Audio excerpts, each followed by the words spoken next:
What's up, everybody, man? I'm Macho, aka Dirty Red, and this is part 2 of the Dualsense Edge review slash unboxing, whatever you want to call it.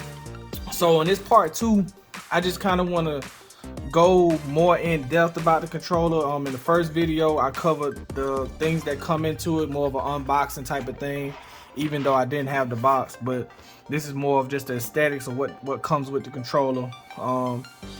But now I'm going to tell you my experience with the controller. I've had this controller since it first came out. There were no videos about it. There was nothing that really told you how it works and, you know, is it worth it or anything like that. So I kind of got it and just went for what I know. For one, I don't like the flaps on this. Well, let me scratch that. I mentioned it at the end of my last video, if y'all even watched the last video, but I like to do a copper knot. And then I like to do a 0 to 10 type of, like, you know, what I rate the controller as. So that's just a disclaimer. So going over the pros and cons real quick. I don't like these flaps. I really don't like them. I run with these right here. Put them in there. All right, that's enough. I like to run with these. These are more comfortable for me. The flaps make it a little more difficult. They snap right in, matter of fact. They don't, you know, they snap right in, more magnetic-y. I think it gives it a little pull. But anyway, I run with these. It's a lot more easier for me. I don't play shooter games. So when you think about, oh, you know, why, you know, Macho, why you get a pro controller if you ain't using it as a pro controller? My honest opinion, this is still a good controller. Like I said, you can remove these modules, replace them to take care of the stick drift issue you got. I think maybe a week ago, I noticed sticking on my triangle button. It's not sticking anymore, but I looked at it and I said, dang, what if I could replace these? What if I could replace the buttons when they wear? What if I could replace the control pad when it wears? That's probably a gripe that I'm like, dang, for $200, I should be able to take this whole thing apart and assemble it. If I wanted to change the colors, that might be more of a cosmetic thing. But also, what happens when these buttons start going out on me? I never experienced that with all of the controllers I've had. I never experienced buttons going out. But for $200, I don't want to go out and buy another $200 controller. So that's a gripe I got at the moment. But I will say a lot of positives with this controller. For one, all of my controllers, I bought grips for them. These things are so slippery. I took all of the grips off of them because I've been playing with this for so long. And the reason why is I've gotten used to playing with a controller without it having a skin on it or some sort of protection or some sort of to keep from slipping. The reason why is right here. You got rubber. This is all plastic, but you got rubber here. You don't need a skin for this. You will not need a skin for it. I don't know if you can see it. It's kind of colored because of my. It's probably look a little dirty because it's white, but you got grip here. So this ain't coming out your hand. These controllers are very slippery. They will fall and probably break. But with the grip here, it ain't coming out your hand. Another accessory that I bought for all of my controllers are triggers.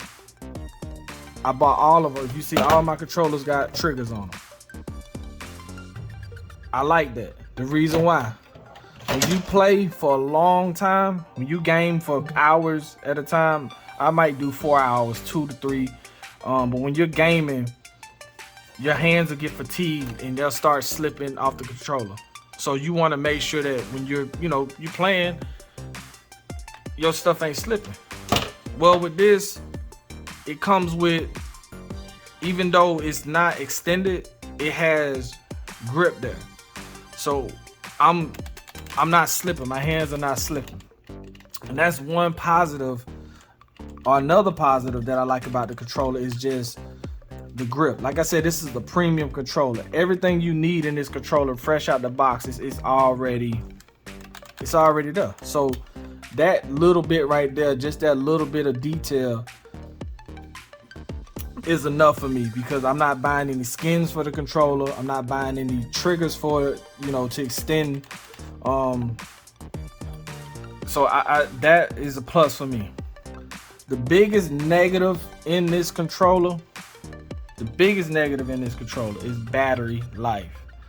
I don't know if I can pull up an article real quick that's gonna tell me what the battery life, but I was told, or out of the box, you should have getting 4 hours out of this. Or is it 3 to 4 hours? You're not gonna get no 3 to 4 hours out of this controller. I play 2K a lot. 2K, you get, each 2K game in a rec is 30 minutes. Probably by the time I play two games in a rec, it's at halfway. It's halfway dead. The other night I gamed on this. I was able to play about 4 hours straight before it dropped down to 1 bar. They give you 4 bars, but it dropped down kind of like how you would on the phone. But it dropped down from 4 bars to 3 bars. Plugged it up today, and it was at 3 bars. This battery life is horrible. That's the worst thing. That's why I was telling you in my last video why they give you a 10-inch cord. They give you a 10-inch cord and they give you this snap-on thing, because you're gonna have it plugged up the whole time. And when I tell you it's gonna die, it's gonna die. These controllers will blink and blink and blink and blink. You could probably finish a game, play another game, and it's gonna blink and still, and then it's probably not gonna die. This one, when it says battery low, it's gonna die. Probably within 5 minutes, it's gonna die. That's the worst thing about this controller, is the battery life. And that's probably why you don't grab it as soon as it comes out. Other than that, man, functionality of it, when you're playing this game and you want to remap your buttons, you have sensitivity that you can adjust. You can adjust the sensitivity of this, how fast and how responsive you want it. You do that inside the game. You got these function buttons, so you set up profiles. So for me, the main games I play are Madden, Grand Theft Auto, 2K, and the Division 2. Division 2 is the only shooting game that I play. So I set up all of my profiles. So I hold this button down right here, the function button, set up me a profile, and it pretty much says that whatever I want to make these buttons do, I can make them do. So for example, in Madden, this button right here gives you a hard cut when you're running with the football. So if I want to make a cut, I would hit that. I took this button right here and remapped it to this button right here. So when I'm running the football in Madden, instead of cutting and hitting that, I'm hitting back here. 2K, it's really not no special functionalities in 2K, but I don't like pushing the D-pad button right here. So I remapped this button to here, and this is your start button. I remap my start button to here. So when I'm just walking through the city, if I want to just do a fast travel or see where something's at, I'll hit this button right here. Hit it once, it's gonna give me the map of the city. If I want to pause the game, or if I'm in the game and I want to see stats real quick, because a lot of times if you're gaming, you want to see, you know, your opponent's stats or who got the most points. Instead of hitting the pause button right there, I remapped it to right here. And that's kind of what the functionality of this controller does. It gives you the edge on someone else, so that you're not reaching for buttons so far. You're not trying to, you just hitting these buttons right here, and it gives you just an edge. That's why the controller is called the Dualsense Edge. Other games, like I said, Grand Theft Auto, same thing. You know, if you want to use this button right here to shoot with, you can remap from here to here just by holding the function, going into there, setting up your profile, and remapping the buttons.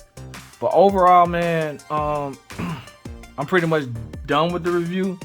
So what I'm gonna say, as far as a 0 to 10 on this controller, I'm gonna give it an 8. There are other controllers out there. I don't think spending $250 for a controller is necessary, because that's the price tag on the other pro controllers.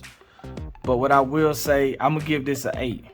The reason why I'm gonna give this an 8, for the 2 reasons I explained earlier. I wish these right here buttons could change. I wish I could take this plate off, swap these buttons out, take this plate off, swap that out. Whether it's for a different color or if that button goes out. Like I said, it was sticking one day. I tried to, I think I got some water behind it so that it'll not stick. And then battery life on this, man. Battery life is horrible. I leave this controller plugged up all the time. Like I said in my first video, you got the little thing right here, the little pocket right here where you can slide the thing in. You're gonna have this controller plugged up all the time, and if you forget to charge it, you might as well hang it up. The one thing about the PlayStation 5 is you only get 3 USB ports. You don't want your controller tied up into a charger the whole time you're playing. Right now I got my Pulse 3D headphones, I got the USB plugged up, I got an extended storage plugged up, and then I got a charger plugged up. I may need to invest in a charging deck or something, but the reality of it is I don't want my controller charging the whole time I'm playing. I want to be able to use it for something else. I may want to charge my phone, but that is the downfall of this controller. I'm gonna give this an 8 because since I got it, I have not stopped using it. I have to force myself to use these controllers because they just feel night and day in your hand. Even if you don't use these functionalities, it's still a night and day. This is a premium controller. It feels premium. I know that if I wear these down, I can just go replace them for 20 bucks and be good to go. Another downside is that it did not come with an extra. For 200 bucks, man, they should have threw an extra one of these in here. I honestly thought it was coming with an extra, but it didn't. So if they go out, I still got to go buy one, and obviously I haven't gotten one yet, but I haven't had any issues. But so I'm gonna give this an 8. I'm gonna give this an 8 out of 10 for those, because the battery life is very important, man. Battery life when you're gaming is very important. Cop or not though? Should you cop this or should you just not this? Being that I got the controller already, I don't know, man. I want to say yes and no. Looking at this video, if you watch this video and you watch it all the way through, wait until the Dualsense Edge 2 comes out. Don't rush to get, unless you can get this for a cheap price. If you can get this for like same price as that, buy it used or something like that, then yeah. I would not buy this right now. I would wait until they come out with, they're probably gonna release a PlayStation Pro game. Maybe this controller may come with it, but I would not buy it right now at the price with the battery life. Because they're gonna release a second version of this, and the battery life may be better. So you know, if you watch this all the way through, I thank y'all. Thank y'all for subbing up the page. I thank y'all for liking. I thank you for watching it this far. I appreciate anyone that subbed me up, man. If you like what I'm doing, sub up the page and keep the likes and views coming. Thank y'all. I'm out.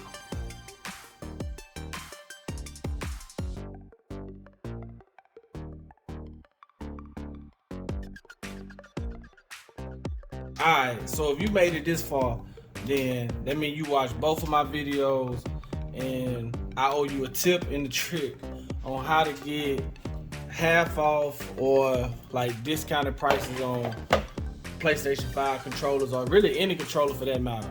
For one, I recommend you always buy your controllers from GameStop, just because they're a little bit lenient with how you exchange and swap them. So basically, man, to get discounted prices on any PS5 controller, any PlayStation 4, anything really, to be honest with you, take it up to GameStop and swap it out.